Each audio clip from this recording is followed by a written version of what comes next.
Assalamualaikum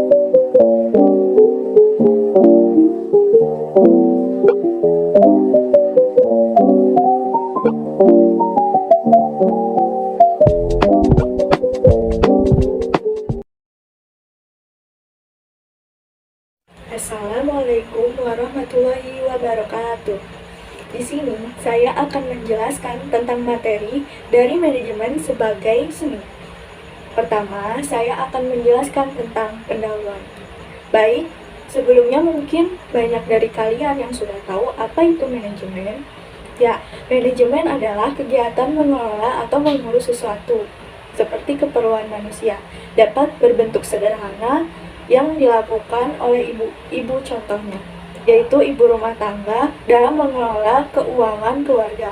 Bisa pula berbentuk lebih kompleks seperti seorang pengusaha tempe dalam mengelola usaha yang melibatkan beberapa orang atau perusahaan yang lebih besar seperti perusahaan terbatas perkebunan negara PTPN yang melibatkan banyak pekerja atau buruh. Mandor, kepala bagian, kepala cabang, asisten, karyawan, dewan komisaris, dan seterusnya. Dengan jumlah masalah yang kompleks, dalam bidang kesenian juga demikian. Katakanlah ia seorang seniman yang terorganisir. Ia bisa mengelola dirinya dan produksi, serta pemasarannya secara sendiri. Kemudian, setelah lukisan produksinya terkenal dan banyak diminati, bagi seniman yang masih baru menapaki dunianya, maka ia membutuhkan orang lain sebagai staf atau pembantunya. Misalnya, pembuatan bingkai dan kanvas. Kemudian setelah itu, jika ia dikenal secara meluas baik nasional atau internasional, ia membutuhkan manajer yang dapat mengatur produksi jenis apa dan untuk siapa harus dijual atau dilelang. Manajer ini akan mencari semua peluang bisnis seni. Ia akan membentuk jaringan di tingkat global dengan galeri-galeri internasional yang memiliki nama, sehingga manajemennya lebih kompleks dibanding ketika ia masih awal merintis karirnya sebagai seniman seni rupa. Selanjutnya, saya akan membacakan tentang pembahasan dari materi manajemen sebagai seni. Yang pertama itu ada pengertian umum. Secara umum, pengertian manajemen adalah ilmu dan seni perencanaan, pengorganisasian, pengarahan, dan pengawasan terhadap usaha-usaha para anggota organisasi dan penggunaan sumber daya organisasi untuk mencapai tujuan yang telah ditetapkan sebelumnya. Manajemen memiliki kegiatan memimpin, mengatur, mengelola, mengendalikan, dan mengembangkan.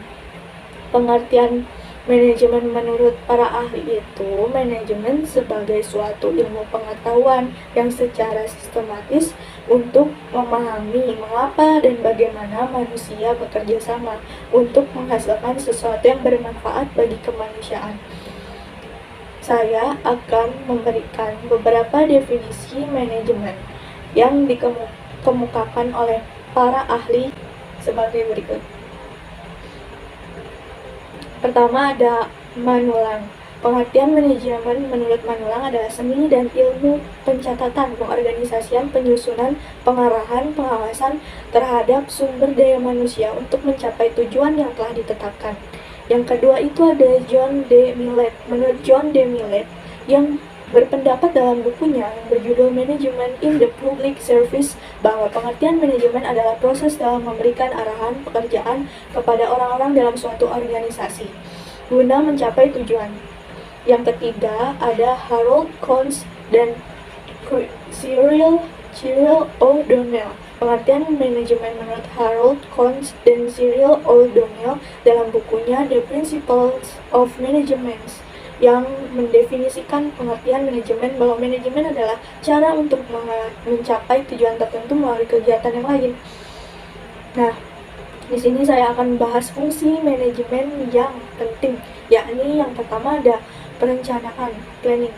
Perencanaan adalah bagian terpenting dalam sebuah manajemen bisnis. Seorang manajer yang mengelola manajemen dalam perusahaan atau bisnis akan merencanakan dan mengevaluasi setiap tindakan yang sudah dan yang belum ditindaklanjuti dalam bisnis.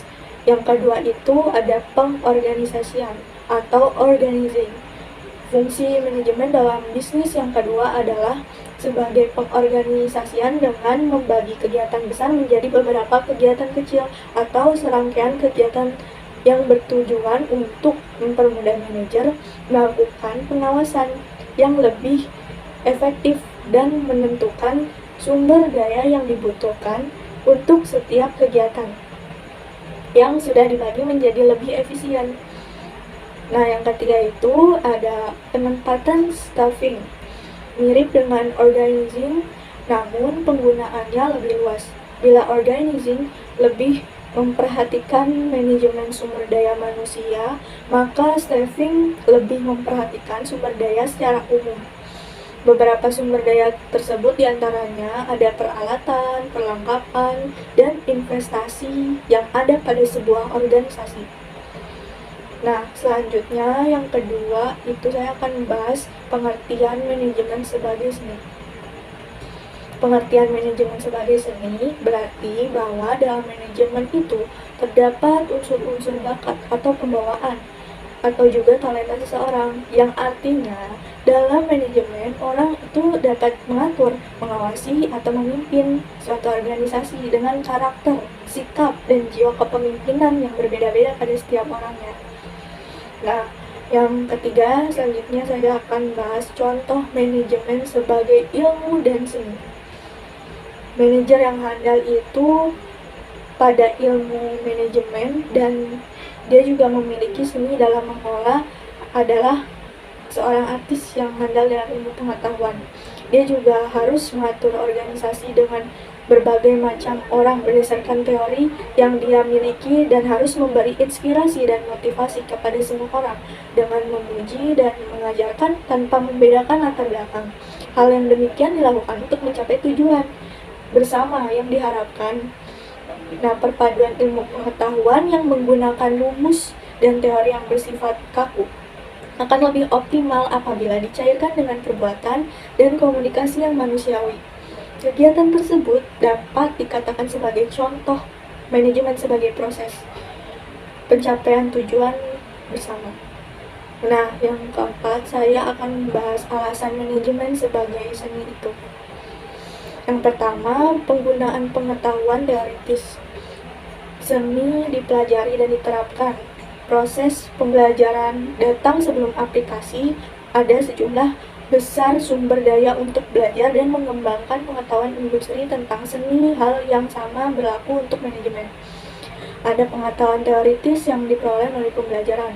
Dan kata lain, manajer dapat belajar tentang operasi manajemen dan prinsip-prinsip yang disediakan dalam materi studi. Ini juga merupakan fitur dalam seni. Nah, yang kedua itu ada aplikasi yang dipersonalisasikan. Seseorang dapat belajar dan memperoleh pengetahuan teoritis sambil belajar seni, tetapi itu tidak berakhir di sana. Pengetahuan yang diperoleh harus diterapkan secara efisien untuk menghasilkan hasil. Hal yang sama berlaku untuk manajemen. Mempelajari prinsip dan teori manajemen tidak cukup. Seseorang perlu memiliki keterampilan dan kreativitas yang diperlukan untuk menggunakan pengetahuan yang diperoleh untuk mencapai hasil yang positif, seperti halnya seni. Dua atau lebih manajer dapat mempelajari hal yang sama, tetapi hasil yang dihasilkan mungkin berbeda karena keterampilan dan kreativitas mereka. Terima kasih, mungkin itu saja yang bisa saya jelaskan. Baik, selanjutnya bagian terakhir yaitu penutup. Kesimpulannya, dari penjelasan tersebut dapat disimpulkan bahwa manajemen dapat diartikan dari berbagai aspek. Contohnya seni. Manajemen sangat berkaitan dengan kehidupan sehari-hari. Manajemen sebagai seni tidak hanya menerapkan ilmu tentang suatu manajemen, tetapi juga menggabungkan karakteristik seni dalam pengerjaannya. Seorang manajer tidak hanya bisa mengelola dan mengatur atau berpikir kritis saja, tetapi juga harus memiliki ide yang kreatif dan independen. Baik, itu saja yang bisa saya sampaikan dalam materi kali ini, yaitu tentang manajemen sebagai kurang lebihnya mohon maaf. Wassalamualaikum warahmatullahi wabarakatuh.